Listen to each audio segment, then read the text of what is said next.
একটা ছোট ছেলে প্রথমবার মঞ্চে জাদু দেখায়, কিন্তু হঠাৎ ভুল করে সে একটা লোহার প্যারাক গিলে ফেলে। সবাই ভয় পেয়ে যায়। ঠিক তখনই ছেলেটার প্রচন্ড বমি আসে, আর যা হয় তা দেখে সবাই স্তব্ধ হয়ে যায়। তার মুখ থেকে একটা ডিম বেরিয়ে আসে। পুরো অডিটোরিয়াম হাততালিতে গর্জে উঠে।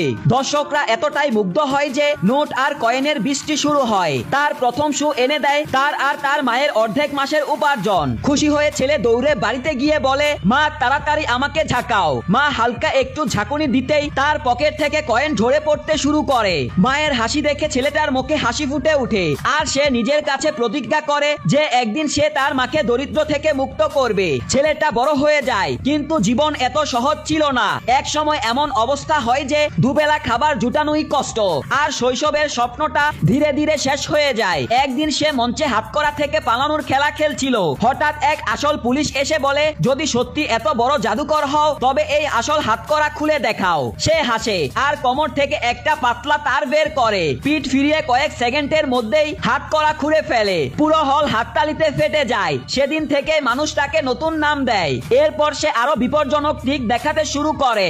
এবার এক জেলের জেলার তাকে চ্যালেঞ্জ দেয়, যদি এতই পারো তাহলে সেই আসল হাতকড়া পরে এই সবচেয়ে নিরাপদ জেল থেকে পালিয়ে দেখাও। তাকে তার স্ত্রী চুমু খেয়ে চলে যায়। জেলর সন্দেহ করে তার মুখ তল্লাশি করে, কিন্তু কিছুই পায় না। সবাই চলে যাওয়ার পর সে তার আসল খেলা শুরু করে। গাড্রা ভাবে আজ বুঝি সে ধরা পড়বে, কিন্তু মাত্র 3 মিনিট পর যখন দরজা খোলা হয় সে সেখানে নেই। মেঝেতে পড়ে আছে শুধু শিকল। পুরো দুনিয়া হতবাক হয়ে যায়, আর সে পায় এক নতুন উপাধি।